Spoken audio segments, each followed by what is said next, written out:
Vocês estão vendo minha tela, pessoal? Alô? Beleza. Então, só um minutinho, a gente vai começar aqui. Se vocês tiverem alguma dúvida, alguma pergunta, podem interromper, não precisa perguntar não, beleza? Hoje a gente vai falar um pouquinho sobre algumas coisas novas aqui já dentro do tema da arquitetura, né? Mas a organização dos dados e registradores, que aí entra um pouquinho de assembly também na linguagem. Vocês vão programar um pouquinho dela, certo? Então a gente vai ver esses temas aqui. Organização dos dados, registradores, interrupções. Esses outros acho que a gente vê na próxima aula, os 5 e os 6 provavelmente, certo? Então só relembrando, né, como é que se organiza um computador. Ele tem essa organização em unidade de entrada, unidade de saída, CPU, memória auxiliar. A CPU ela é composta de unidade de controle, unidade de lógica aritmética e memória principal, né? Toda a informação que flui aqui dentro do computador, ela precisa ter um formato, ela precisa ter uma representação.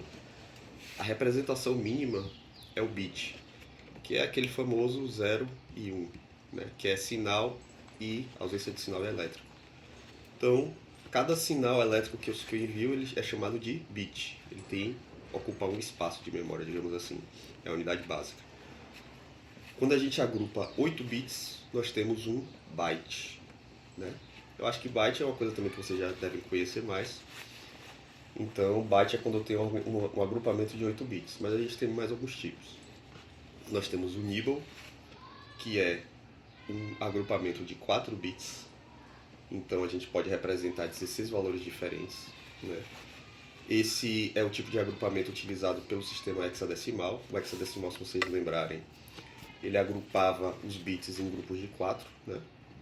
Então, um bit é a unidade básica, 8 bits é um byte, e o nibble tem 4 bytes. 4 bits, desculpa, que é usado pelo sistema hexadecimal, né?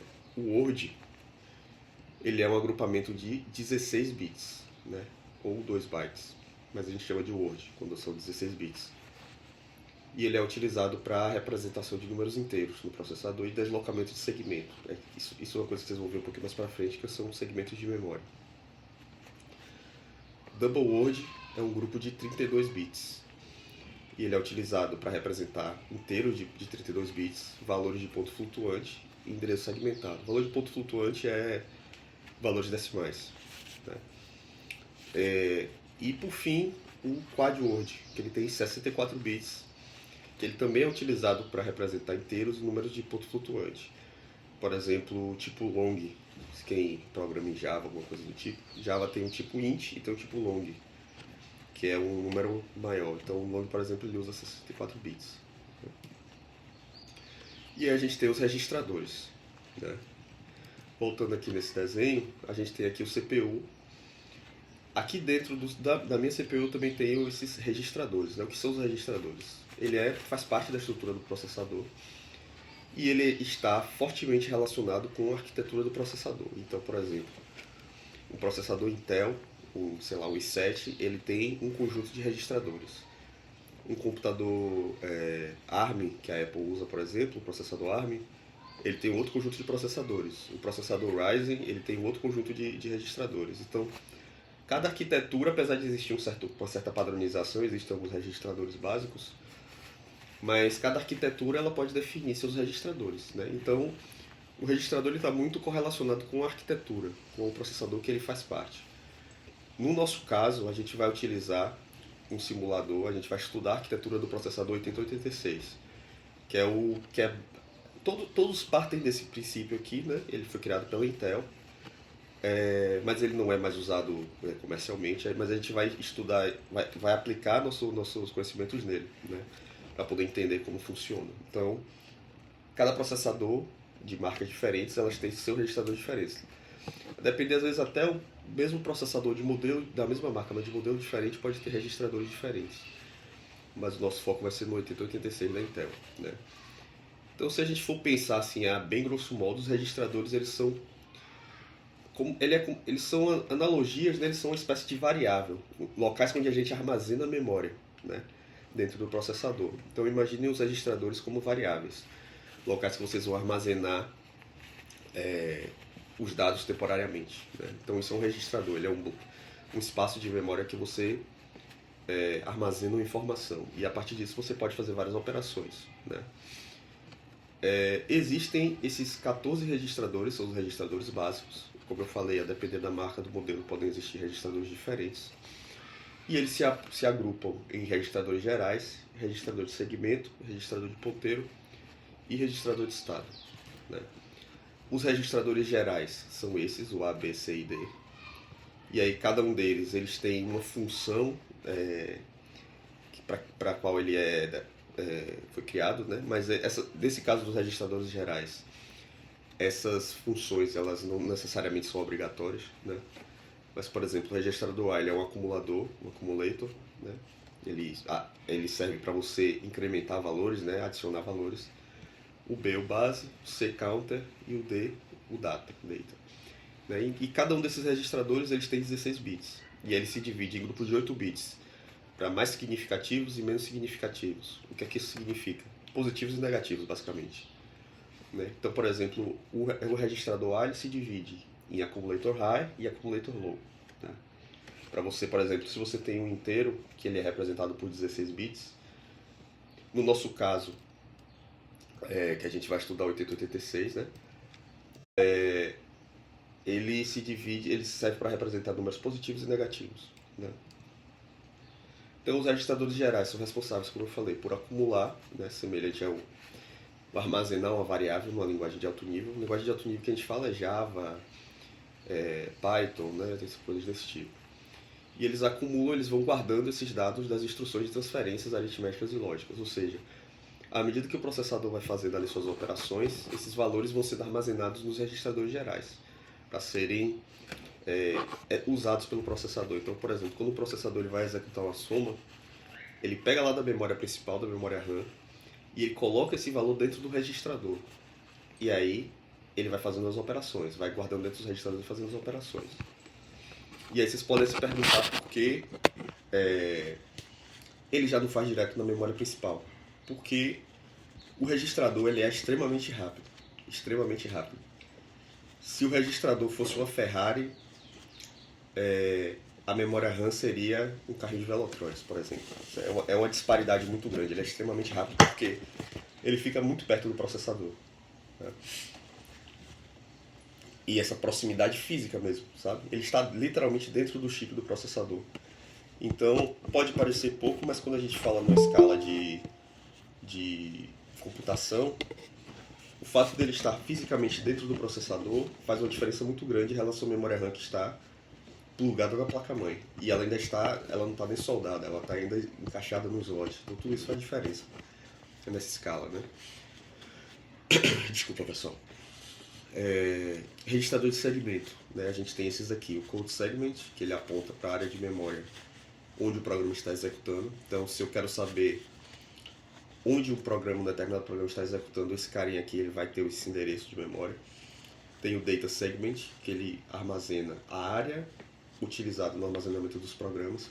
Vejam bem que não é o dado em si, ele aponta para a memória RAM no caso. Ele fala, o dado utilizado aqui por esse programa, ele está lá na posição XXYZ lá, né?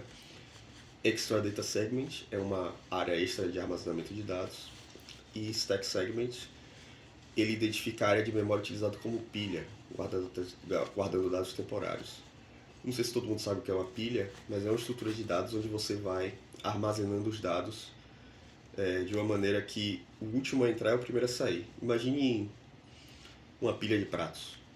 Você empilha todos os pratos, e à medida que você vai lavando eles, você vai tirando de cima, né? Pelo menos é o esperado. Se você tirar de baixo, pode acontecer um acidente. Então você vai tirando, aquilo é uma pilha, né? E isso é uma estrutura de dados, uma coisa que vocês vão ver um pouquinho mais pra frente. Ela tem algumas funções bem importantes, essas estruturas de dados, né? Tem pilha, fila e várias outras. Temos aqui também os registradores de deslocamento, né? O registrador de deslocamento, ele é utilizado para você ter o acesso, né, você ter informação a posições de memórias que já são conhecidas, né? Então ele é literalmente um ponteiro, ele determina onde determinada instrução ou coisas do tipo estão. Então, por exemplo, o instruction pointer, ele aponta para a próxima instrução a ser executada, né?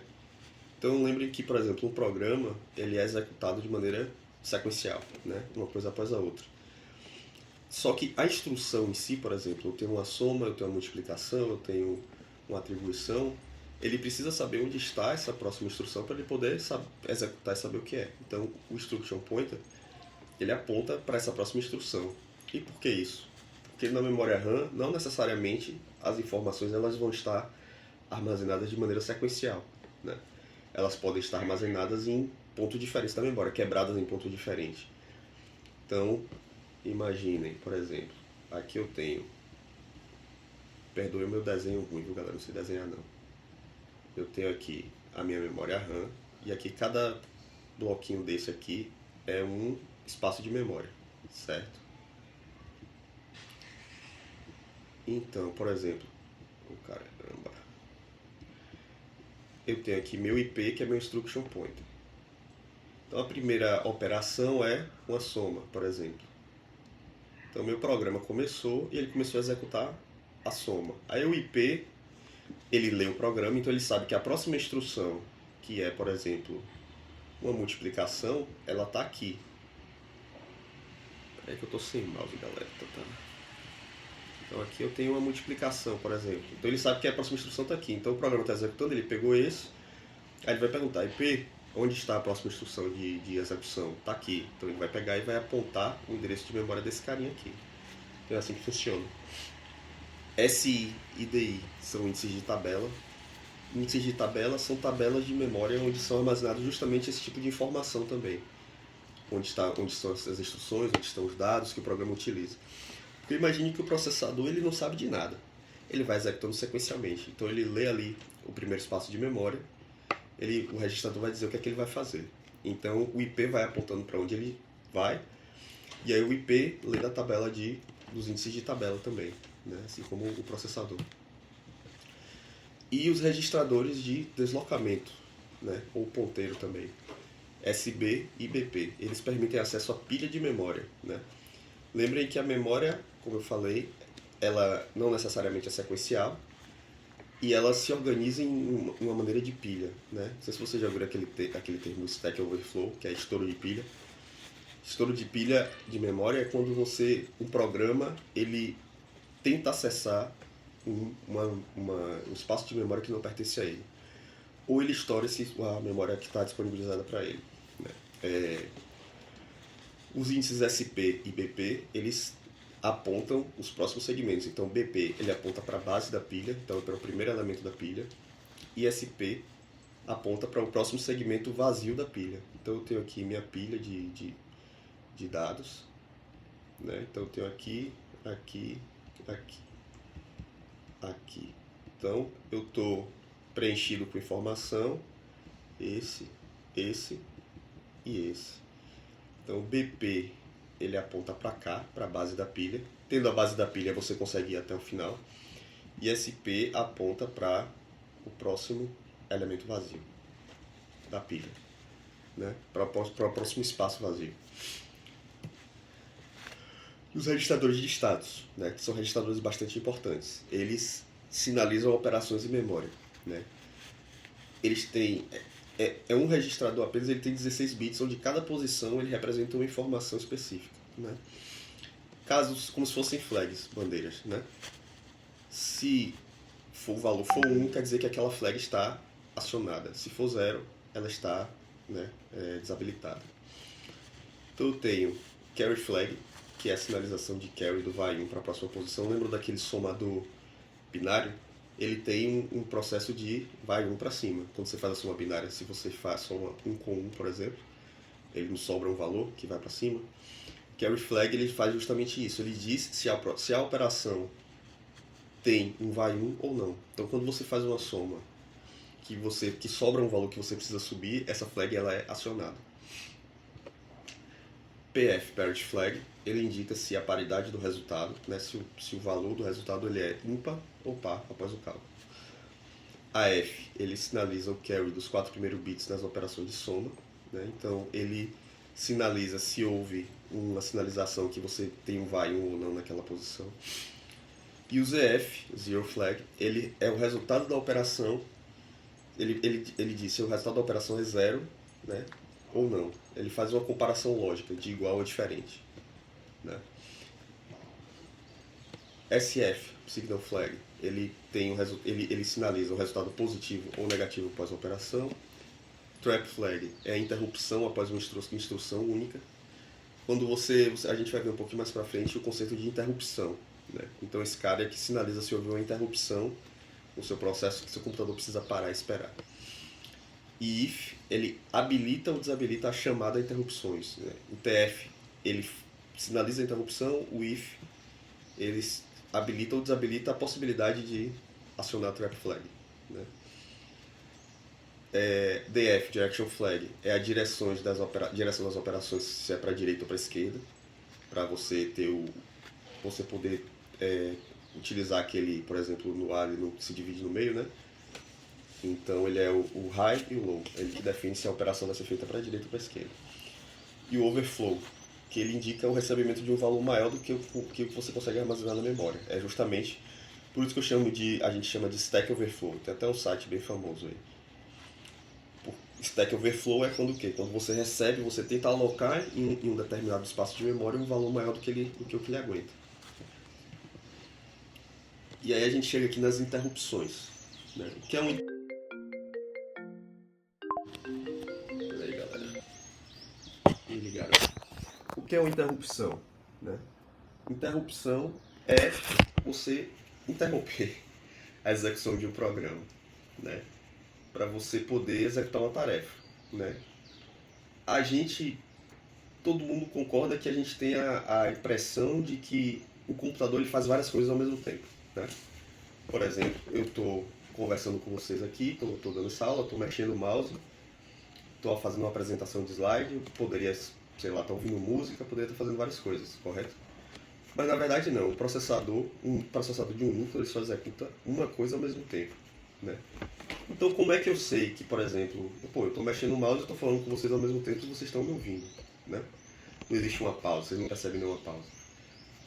Na verdade, o computador, o processador, está fazendo diversas interrupções para poder nos dar essa sensação de que as coisas são executadas de maneira paralela, né? Por exemplo, eu estou com o mouse aqui, ó, vocês estão vendo o mouse aqui. Eu mexi o mouse, ele gera uma interrupção. Sempre que eu mexo o mouse, ele gera uma interrupção. Então eu estou exibindo a tela, eu mexi o mouse, ele parou o processo que exibe o slide, pegou a posição do meu mouse que estava em um lugar e jogou para outro.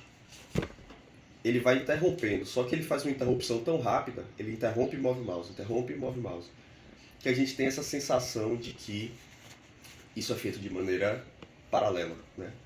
Hoje em dia, como a maioria dos processadores tem vários núcleos diferentes, por exemplo, esse meu tem 8, tem processador com 4 e etc. Aí sim, se você tem mais de um núcleo, você pode executar uma tarefa em cada núcleo. Mas se você tem um computador com um núcleo só, você só pode executar uma tarefa ao mesmo tempo. Hoje em dia é mais raro, mas antigamente, quando eu jogava no computador, por exemplo, se você abrisse um jogo muito pesado e mexesse o mouse, o computador travava. Por quê? O carregamento do jogo já era pesado, ele ocupava muita memória. Quando você mexia o mouse, ele gerava uma interrupção. Ele dizia para o processador o quê? Processador, pare de carregar o jogo em memória. Só que o jogo era muito pesado, então o processador demorava para parar aquele processamento. Aí a interrupção do mouse ficava esperando. Aí o mouse ficava travado na tela. Aí o mouse liberava. Aí ele liberava de novo o carregamento do jogo. Aí você mexia o mouse de novo. Ele tentava carregar o jogo, tinha que parar. Então esse processo todo de interromper e liberar, acabava travando o computador, né? Então, em resumo, uma interrupção, ela literalmente para a execução de um programa, né? Ela interrompe. Se eu mexo aqui o mouse, ele manda um sinal para o processador e fala: processador, pare o que você está fazendo porque eu preciso mexer o mouse, né? Hoje em dia, como eu falei, como a gente tem vários núcleos no processador, de 4, 8, 16, etc., você pode permitir que cada núcleo faça uma coisa diferente.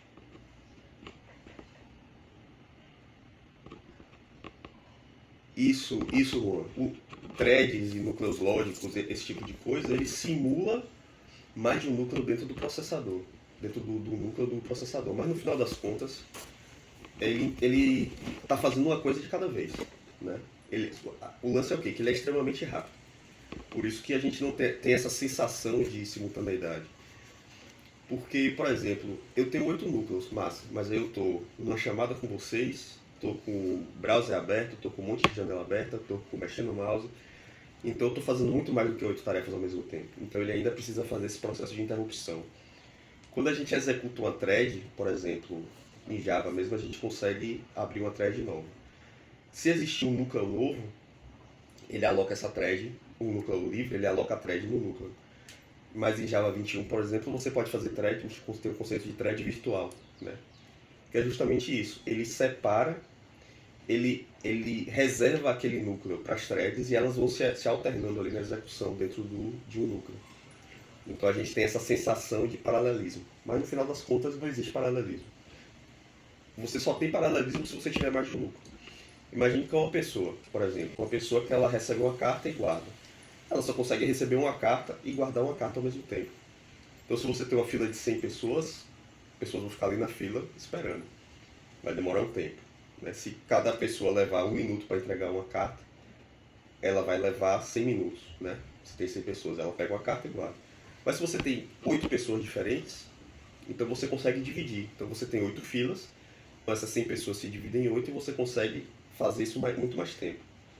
Mas se a pessoa está ali entregando a carta e chega outro e fala, opa, faça uma ligação para mim. Ela tem que parar o recebimento da carta e ligar. Enquanto isso, o recebimento da carta está esperando. Ela desliga, pega a carta e vai. Então é mais ou menos dessa forma que funciona a interrupção. Um exemplo bem, bem esdrúxulo. Mas é como se uma pessoa, você estivesse fazendo uma operação qualquer e toda hora alguém te interrompe pedindo para você fazer outra coisa. Qual é a diferença? É que o processador ele é extremamente rápido. Né? Extremamente rápido. Porque eles são sinais elétricos. Sinais elétricos no meio de condução perfeito, eles transitam à velocidade da luz. Não é o caso do processador, ele transita no material, no metal. Né? Geralmente os processadores e circuitos eletrônicos eles são feitos banhados em ouro, que o ouro é um dos melhores condutores elétricos. Então ele trafega muito rápido, mas não é na velocidade da luz, né? Mas é perto. Então ele consegue ter uma vazão muito alta. O que vai definir a quantidade de coisas que você pode fazer de fato de maneira paralela é a quantidade de núcleos. Então, como eu falei, né? Por a gente ter essa interrupção, eu consigo assistir um vídeo, por exemplo, e estar digitando no teclado ao mesmo tempo, entre aspas.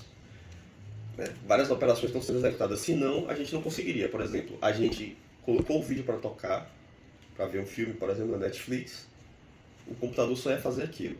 Se a gente quisesse digitar uma tecla no teclado, ia ter que interromper o vídeo ia voltar do começo e a gente ia escrever o que a gente quer, né?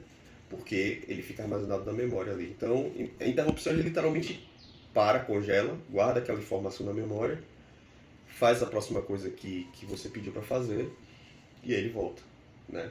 E não é também todo tipo de interrupção que ele é aceito, né, de bate-pronto. Existem níveis de interrupção que ele que ele aceita. Então, por exemplo, mexer o mouse ele tem uma prioridade alta, então ele para as outras coisas para liberar o mouse. Então depende muito da natureza da operação. Existem 3 tipos de interrupção, né? Que é a interrupção por hardware, que é quando os dispositivos externos são acionados. Quando, por exemplo, você está ouvindo uma música, quando você aperta um botão no teclado, quando chega uma mensagem pela rede. Então são interrupções por hardware, são feitas por dispositivos externos. Interrupção por exceção, então quando um programa está executando e ele tem um erro, ocorre uma exceção que a gente chama. Por exemplo, quando você faz uma divisão por zero, se você faz uma divisão por zero numa linguagem de programação fortemente tipada, ele gera uma exceção, porque não existe divisão por zero, ele dá um erro. Então isso também gera uma interrupção. O processador está fazendo ali alguma coisa, ele está executando o programa o programa deu um erro grave, ele interrompe, ele gera uma interrupção. E uma interrupção por software, que é o quê? A gente, no nosso programa, dizer que a gente quer criar uma interrupção. Por exemplo, em Java, existe essa função aqui, thread sleep. Thread sleep, ele pega e manda o programa parar. O programa dorme, isso que é sleep. E aqui você define um tempo. Você quer que ele pare por 1 segundo, por 10 segundos, por 1 minuto e etc. Então é quando para o seu programa, por alguma razão, você quer que ele dê um sleep. Por exemplo, eu estava fazendo um programa um dia desses, em Java, e ele é um programa que ele precisa interagir com outro sistema, né? Só que esse sistema ele demora para responder, né? E o que é que eu faço? Eu pego e mando um thread sleep. Eu mando minha mensagem, mando um thread sleep para ele dormir, para ele esperar. Depois de um determinado tempo, ele vai e consulta a informação lá, que a informação já vai estar disponível. Porque se eu mandasse a informação e logo depois eu já consultasse, ela ainda não ia estar pronta, né? Não ia estar disponível para usar.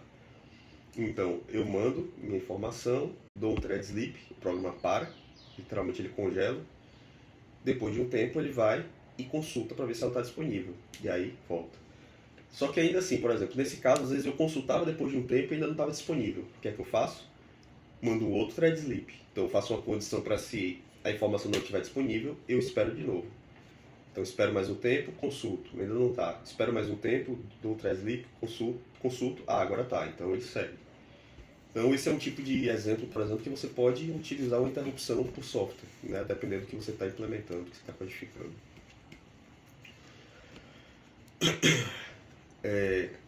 A gente vai falar um pouquinho agora sobre segmentos e deslocamentos, né? Que são as formas que a gente move os dados dentro do computador, entre memória, processador, entre memória e registradores, né? O processador 8086 ele consegue endereçar até 1 MB de memória. Isso significa que ele pode ter no máximo 1 MB de memória RAM, né? Porque ele tem 16 bits. Não sei se vocês sabem, mas quando os computadores de 32 bits, os computadores hoje que a gente tem, a maioria são 64 bits, né? Mas os computadores mais antigos, os primeiros que eu tive, eles eram de 32 bits. Isso significava o quê? Que eu poderia ter no máximo 4 GB de memória RAM. Se eu tivesse colocado um pente de 8 GB de memória RAM, ele só ia reconhecer 4, porque o endereçamento dele era de 32 bits. Então ele só conseguia ler 32 bits, né? Então o processador 8086 ele ainda tem menos espaço. Ele utiliza 16 posições, então ele só consegue entender, só consegue ler até 1 MB de memória. Cada bloco tem 64 KB e são denominados segmentos de memória. Ou seja, cada espaço de memória na memória RAM ele utiliza 64 KB, né? E esses segmentos de memória eles são endereçados de 0, né, até H, de 0 até F, que são os números hexadecimais, né? Então o primeiro caractere é o segmento de memória e o XXH é o complemento do endereço físico, né?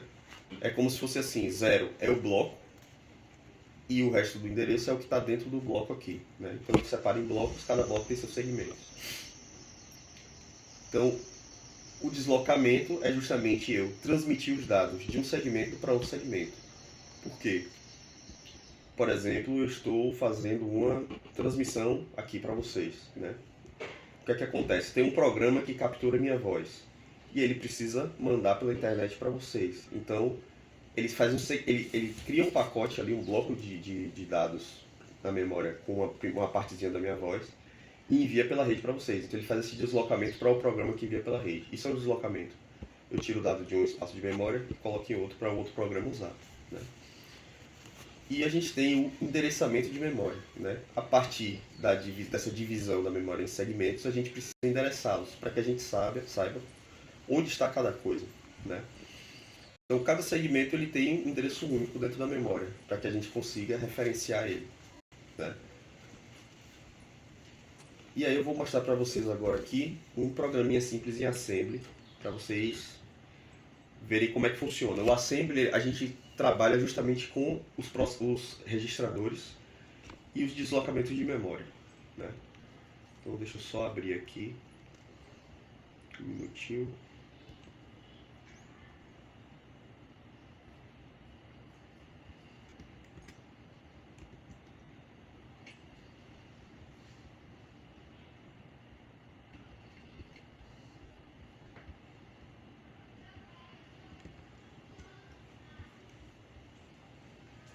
Eu vou subir esses slides lá no Classic, aí vocês vão ter acesso a esse link também se vocês quiserem brincar um pouquinho com Assembly. Recomendo, que vai cair na prova.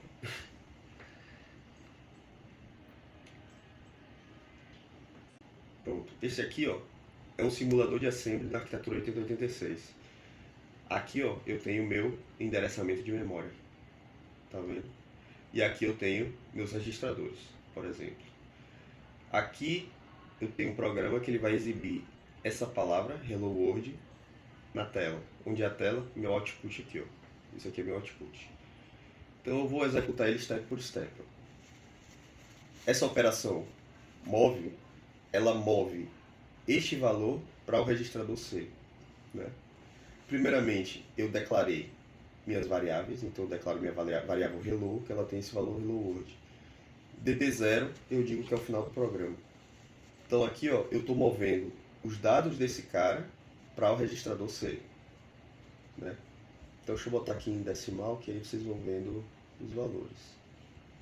Então, por exemplo, estou executando, agora eu vou executar o próximo passo. Ele moveu para o registrador C o valor 2, que é o endereço de memória desse cara aqui.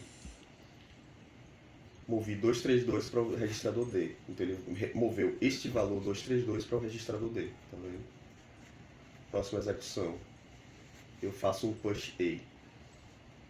Ele pega o valor do A e joga na memória. Pega o valor do B. Então, e aí aqui ó, eu movo o valor 0 para o registrador B.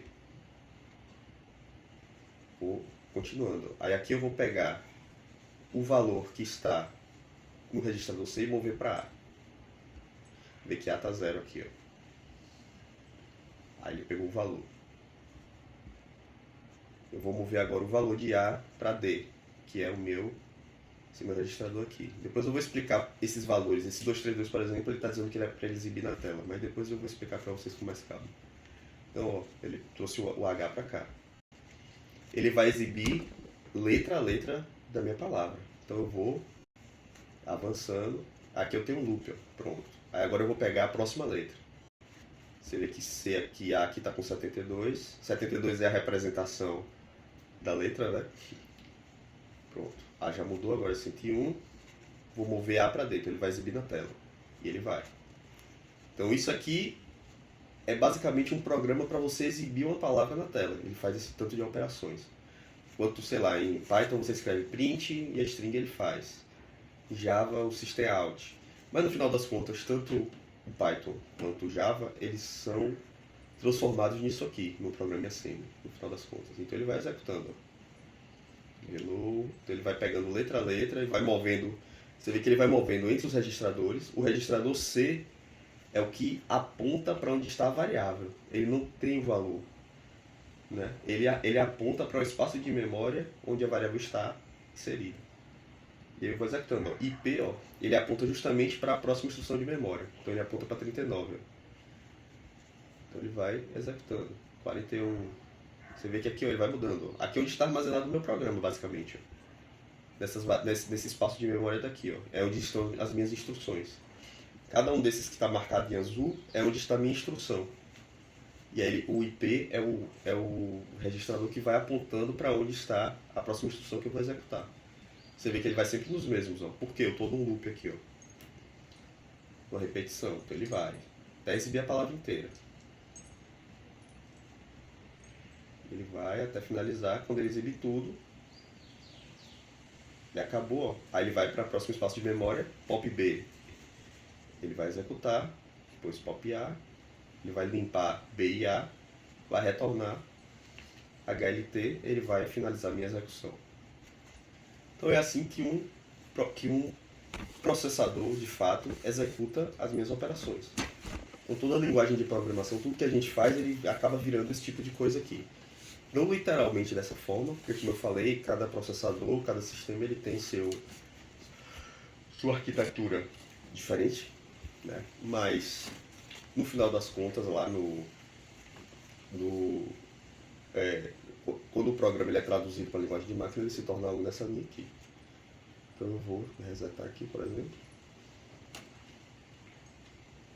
executando passo a passo.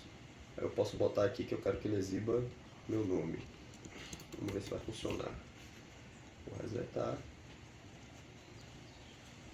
Ele vai exibir meu nome. Vê que ele fica fazendo a repetição aqui enquanto existirem letras no espaço que eu guardei minha variável, ele vai continuar executando. Quando não tiver mais nenhum caractere, ele para. Que é justamente o quê? O zero. Quando ele encontrar o zero, ele sabe que terminou, então ele finaliza. Beleza? Pessoal, por hoje o que eu tinha para mostrar para vocês era isso. Eu vou subir no Class uma atividade para vocês fazerem já relacionado com isso também. Mas alguém tem alguma dúvida, algum questionamento, alguma coisa queira falar? Se não, tudo certo? Vocês estão muito quietos. Falem comigo aí, senão eu vou me sentir sozinho. Beleza, pessoal. Então, Rian, quer falar alguma coisa? Tudo certo? Sim, eu gravei sim, Rian. Eu vou depois liberar para vocês. Beleza? Então, valeu, meus amigos, e até semana que vem. Beleza? A gente vai se falando. Até mais.